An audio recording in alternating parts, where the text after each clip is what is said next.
Welcome to the Green Wisdom Health Podcast with Dr. Stephen and Janet Lewis, where you will learn about natural solutions to common ailments. And now, here are your hosts, Dr. Stephen and Janet Lewis. Hello, and welcome to this week's edition of the Green Wisdom Health Show. I'm Janet Lewis. And I'm Dr. Lewis. And we are here to educate you today about the many exciting facets of dieting.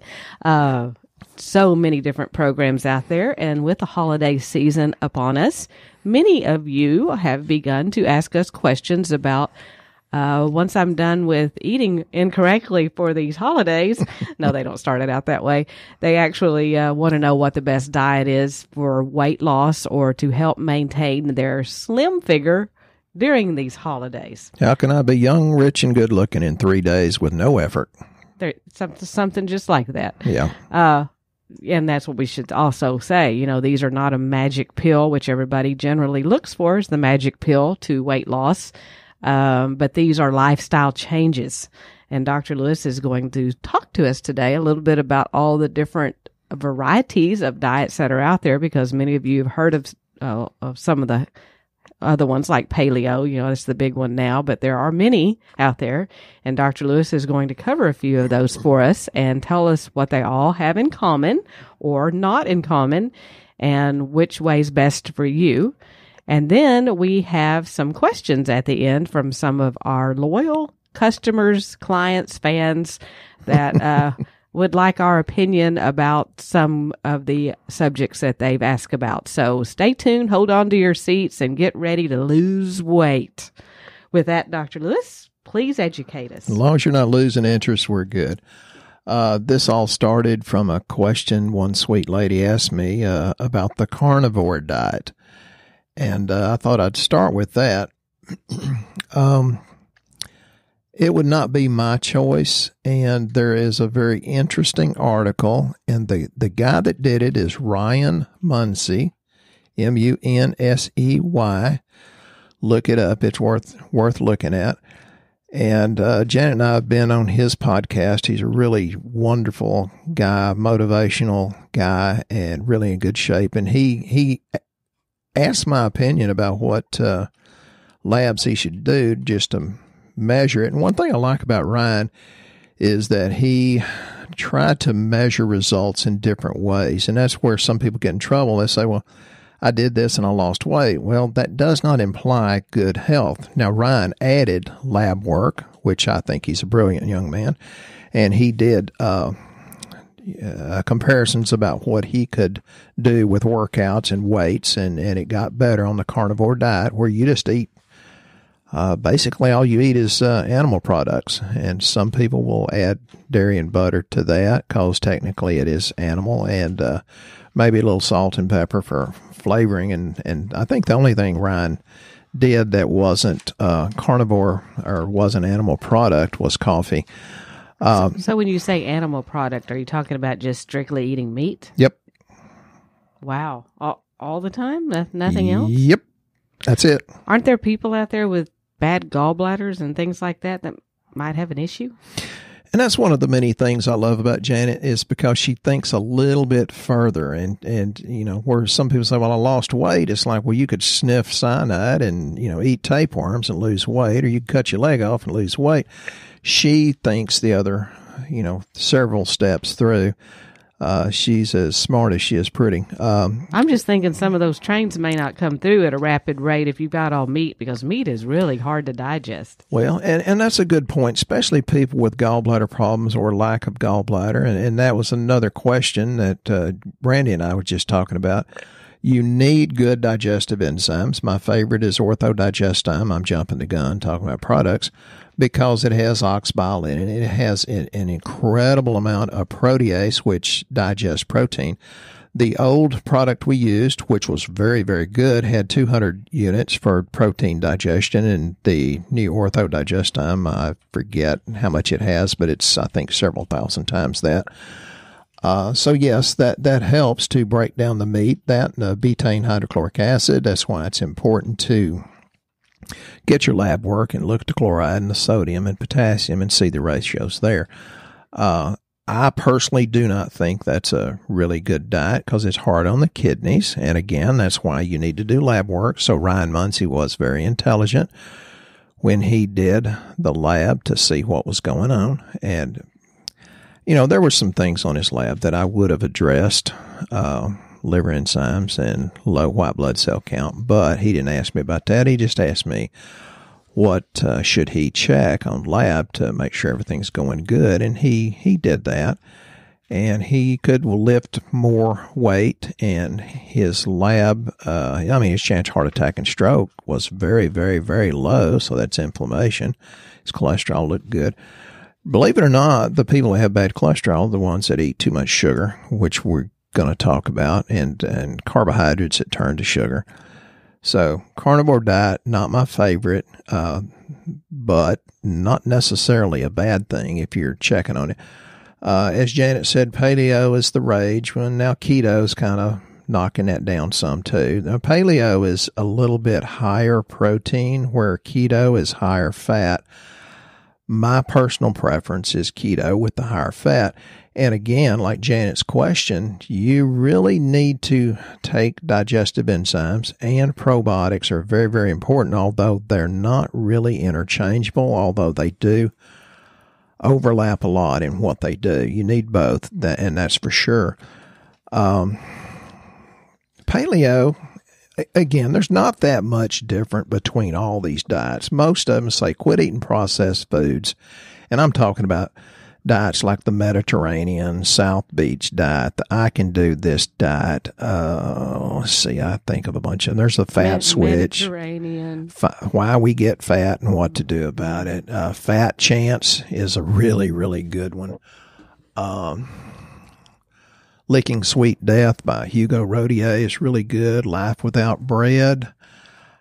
Grain Brain. I could go on and on and on. But, and I read dozens, well, maybe not dozens of diet books per year, but I've read several dozen in the last few years. So just to say why I think the paleo/keto is the good thing, because in all the studies they've done that I've read,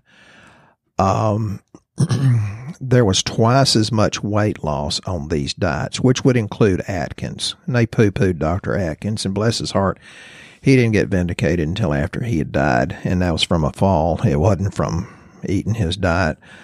The other thing is, and you're going to find in our newsletter, we're going to talk about your attitude, and what you speak has a lot to do with your outcome. And a lot of people shoot themselves in the foot just by having a bad attitude and speaking negative thoughts. But low carb doesn't necessarily mean low cholesterol, although usually after a while, after the cholesterol goes up, it begins to go down. And we've done labs on dozens and hundreds of people that are doing paleo, keto, and vegan. So if you're eating saturated fats and cheeses, butter, bacon, cholesterol only goes up temporarily.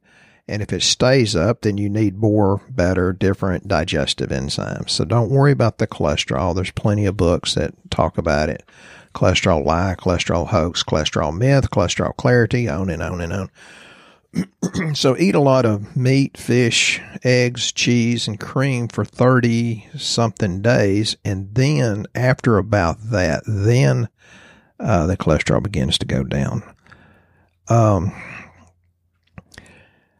Olive oil is really good. Nuts, and I'm talking about the fats that are in these things. Avocados are really, really incredible. Generally will lower your cholesterol and helps prevent the clogging through atherosclerosis. And it's one reason is because of the good fats. The other reason is because it's full of antioxidants. Most saturated fats are really not bad, like they said. And the most important, I think, fat that you can consume is the omega-3s. And the easiest way to get that is through fish oil and or krill oil. You do have to be a little bit careful because I've said before, most of these things are caught in Central and South America and shipped to Sweden and Norway. And so it comes from Sweden and Norway. And it's pretty yucky by the time they get it there, and they clean it up with chemicals. So be careful of your source. The real problems in America, and I'm going to go over and over and say this in other words many times, the problem is corn, soy, and wheat.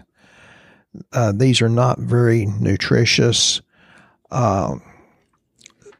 I'm not even an anti-salt kind of guy. I'm anti-table salt. We use Mediterranean or Celtic sea salt, Hawaiian sea salt, because it has better mineral profile, and it's not heated to the 1200 degrees that they heat it, which changes the chemical structure of it. And then when you're eating all this meat, you're really best to get a grass-fed beef, for example, not grass-finished, because when you get grass-finished, they fed them on these genetically modified corn and sorghum and wheat and soy. And then the beef, chickens, eggs, etc., what they'll do, they'll have high levels of omega-6 fatty acids, which can be very inflammatory, and lower in the omega-3s, which are anti-inflammatory. There's just so much. I'm going to go over and over and, hopefully not bore you too much, but I personally think eating fat is the way to go. I'd go higher fat and lower protein. The thing that kills people is that they lie to themselves. And I hear it every day. I really good. And y'all folks that are not from around Texas or the South, so you forgive me for saying y'all, but I hear this every day. But I eat good. And I'm thinking in my head, no, you don't, because nobody can. Now, some of us eat better than others, and I certainly pat you on the back, give you credit for that. But the thing about it is, when you're eating corn and soy, they just came out and said soybeans actually really do increase the risk of breast cancer. Yeah, well, they promoted the one study that said it didn't. I'd be careful with soy. Now, you can extract some good nutrients out of the soy, but soy protein I avoid like the plague. High fructose corn syrup is probably the worst thing in our diet. The number one source of our sugars, which is fructose, is corn syrup. And that's not a good thing because it is genetically modified.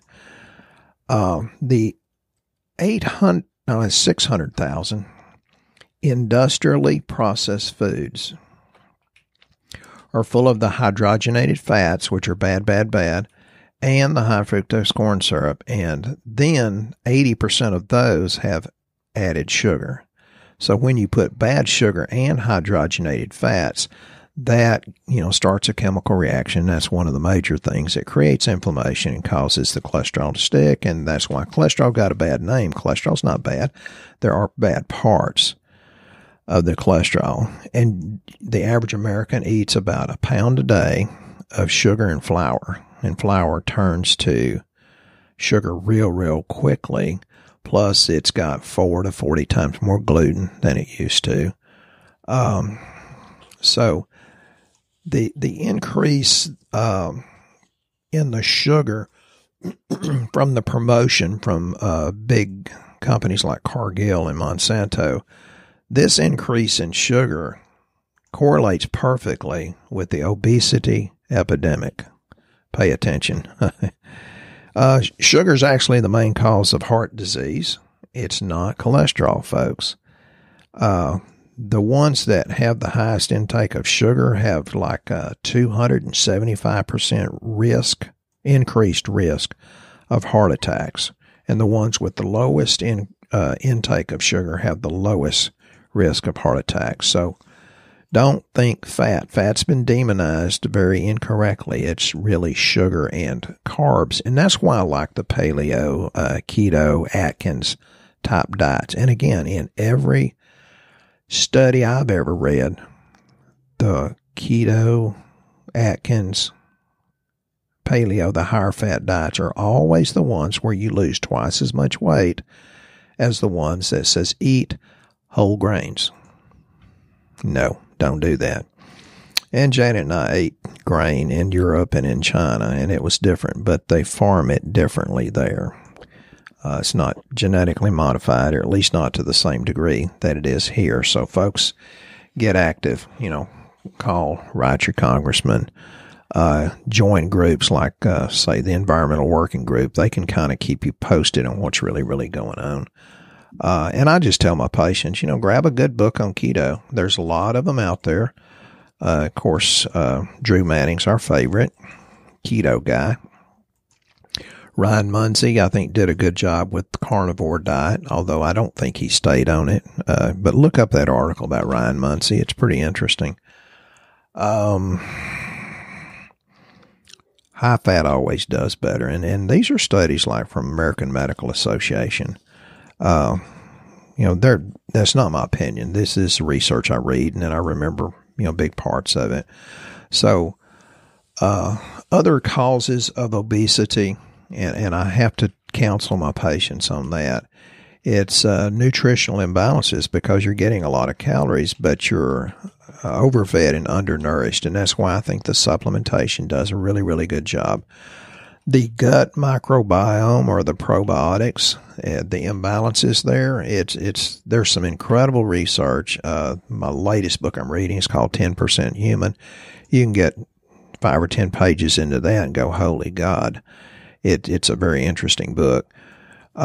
Inflammation, which I talked about, the wrong kind of fats and maybe too much protein, and the messes with the immune system and can actually create autoimmune diseases. How many of you out there have an autoimmune disease? I hate to say it, but it's getting much, much more prevalent, or God's sending more and more people with autoimmune problems into us. It's amazing. And the results we're getting are incredible, including little girls with no hair on their, boys too, with no hair on their head, and it's growing back. You have environmental toxins that's poisoning your metabolism. That was even one of the things that scrolled by this morning on Good Morning America, is some of the toxins in your soap and toothpaste and shampoo is causing early puberty in little girls, and it's the exposure while they were in the uterus. So, folks, the toxins are real, and you've got to take enough supplements to let your body detox, which is going to tie into, one of the questions we had. Then you've got hormone imbalances and trouble with your energy production, which is going to be outlined with what Janet's going to tell you if you want to lose weight, the meal replacement. That's going to be a good thing. But, there are some differences, like Japan only consumes about 15% of their calories as fat, and yet they're not overweight. But Mediterranean cultures consume about 40% fat. And then there's a lot of different island people, and some, I think it's Maasai warriors, consume almost all saturated fats, but they don't have a high rate of disease like obesity, heart disease, diabetes, cancer, and dementia. So, folks, it's not the fat. Forget it. Eat your butter and olive oil, et cetera, et cetera, et cetera. So, I'd like to kind of get maybe a little bit into the questions. Is that time, Janet? I was going to tell people about the GlycemaCORE that you mentioned. Yes, that's awesome product. Well, so many people say, I don't know what to eat, I don't know what to have for breakfast. Well, Dr. Lewis gets it. Yes, Dr. Lewis does get it. Because Janet makes sure I get it. Yes. We have a lot of these powders that people carry when you get them. I mean, the bottle looks great, then you get it home and you taste it and it's like, yuck. Don't want it, not going to have it. We are we're real loyal to Orthomolecular because of their quality and integrity and the extra effort that they go through to make sure that they put the good ingredients in and make it good tasting. Their byline is efficacy matters, but they prove it. Their amino acid profile in this GlycemaCORE is absolutely, holy cow, wonderful. But it helps. We're particular. The one I like the best is vanilla chai because I'm not a big chocolate fan, but they do have it in chocolate. That means I'm the female because I like the chocolate. He still gets the vanilla though because I'm making it. Thank you, honey. But basically, it helps with blood sugar. It can be one meal replacement, which we do that for breakfast in the morning, and it does work. It's like you're not really hungry. Lowers my cravings for sugar too. Yes. But it just tastes really good. So I always think of it kind of like a Starbucks latte, the vanilla latte. It tastes a lot like that, which that's probably very hard for you to believe because, like I said, a lot of these products do not taste good when you get them, but this one does. You could put it in, like coconut milk would be really great. Almond milk. I'm just more of a fan of the coconut, but that's one thing that we mentioned because it does have so many weight loss properties to it, and then the protein will sustain you, so you can make it longer without having to eat your arm off by the time you go to lunch. So anyway, it's called GlycemaCORE. That's my product for today.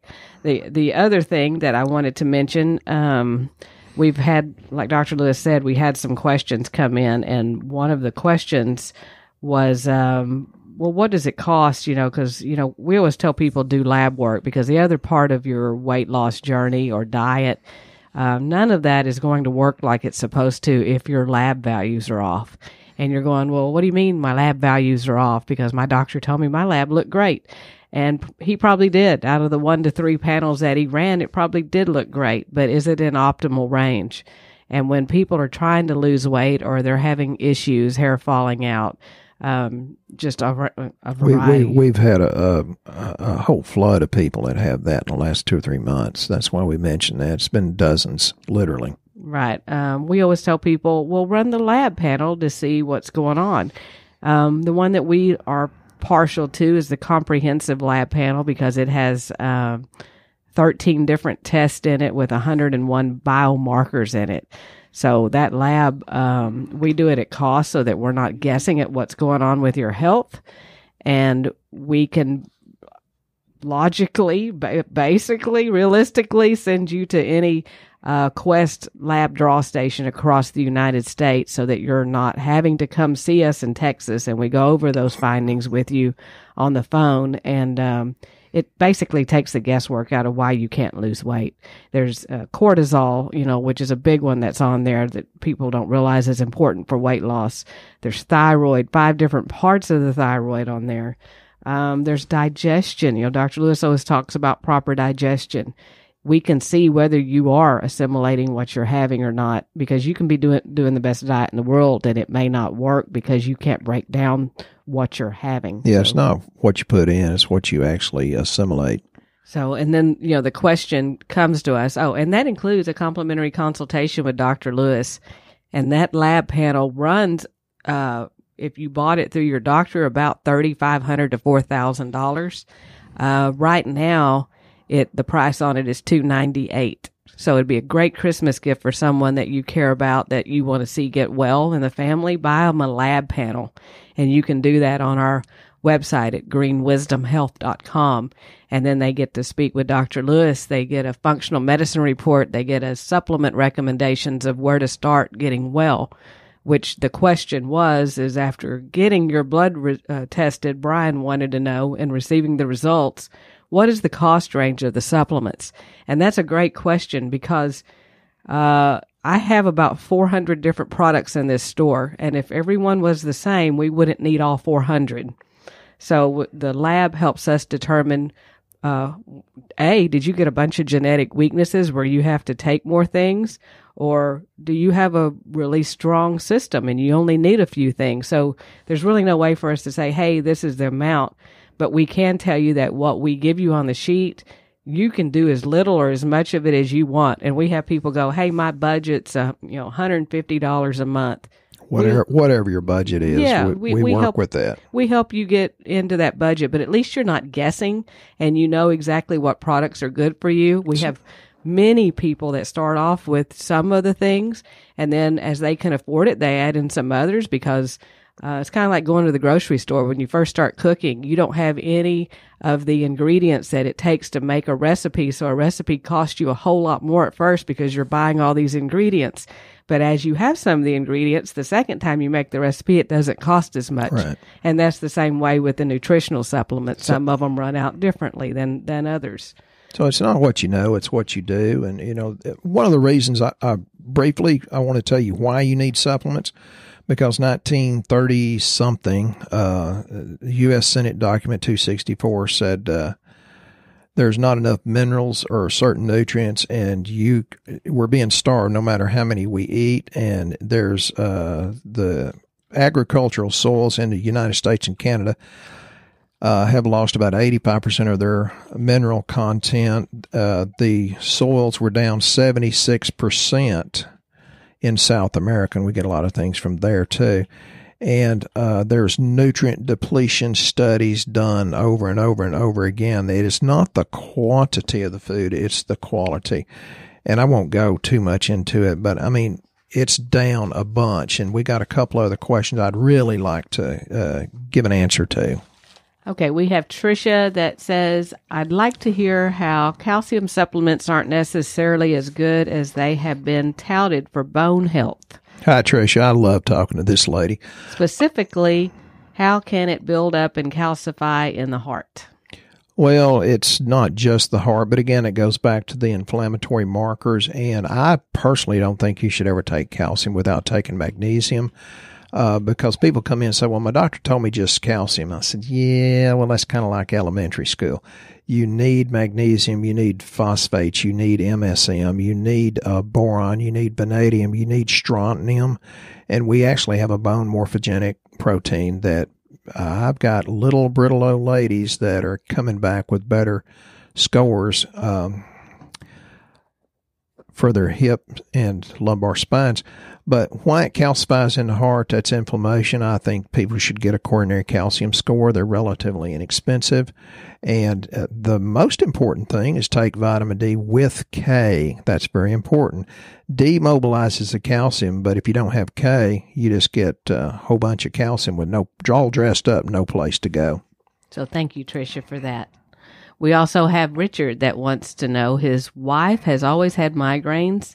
Anything on that? Also, what to take to help after she takes the migraine pill to get the body back in shape? Usually it's magnesium and 5-HTP to create serotonin, although it could be so many other things.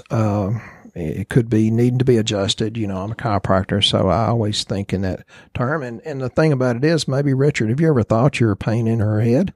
I'm just teasing. Janet says I'm a pain sometimes to her, but not in her head. And then we have another one from Kelly. Kelly said, I know you've done a few podcasts on liver cleansing and detox, but has there been one directly related to detoxing after major surgery? She's actually in the hospital now and wants to know what she can do to get over them getting her well, basically. Yeah, right? she's all dressed up in a hospital gown with no place to go. I appreciate the question. And we're dealing with this with a lady that's been a patient for 35 years here. And, one thing you've got to do is you've got to increase kidney and liver function so they can detoxify. We do have specific products for that to get out the necessary toxins, from the anesthesia. And the antibiotics, you've got to load your body up with probiotics. Liposomal C is very, very important in that. We do have things that have glutathione or even the precursor to glutathione that can grab those nasty chemicals. But it takes, I've read, 2 months to 2 years to re-inoculate your gut and get it established with good probiotics. So we've got the ones that can do that. And I'd say vitamin C and collagen would be very, very incredibly important. What about the probiotics to clean them up? Well, we've got one that's 250 billion, although it's made at 400 plus. We got one that's 350 that's made at 650. I tell people as well, they're relatively expensive. And I've had people say, Dr. Lewis, this is the only reason I've lived. You know, my mother went into septic shock and this is the only thing that made her live. I said, you know, okay. Yeah, we actually pulled one lady out of that twice. Yeah. They put her in the hospice and said she was septic and said she was going to die.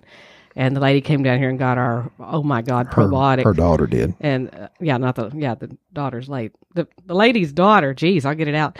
And she bought a round of it twice, and both times it pulled her out. And now she's out driving a car again. So no hospice for her and no funeral planning. So that was a great holiday present. Mm-hmm. So yeah, there are things you could do to clean all of that up and get well.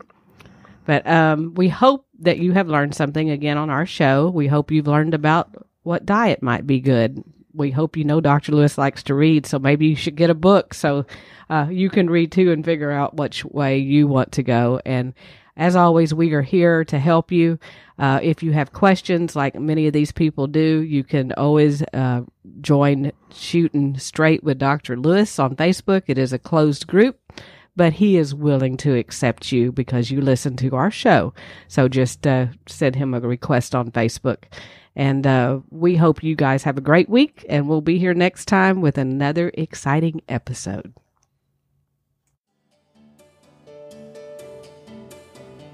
Once again, our show has come to an end, but your hope in your health is only beginning. If you or a loved one are in need of a different outcome and are waiting for a brighter future, take the first step and go to our website and fill out the health survey. Please don't keep us a secret. If you know someone that could benefit from this podcast, please share this show with your friends and family. You are only one step away from a life worth living.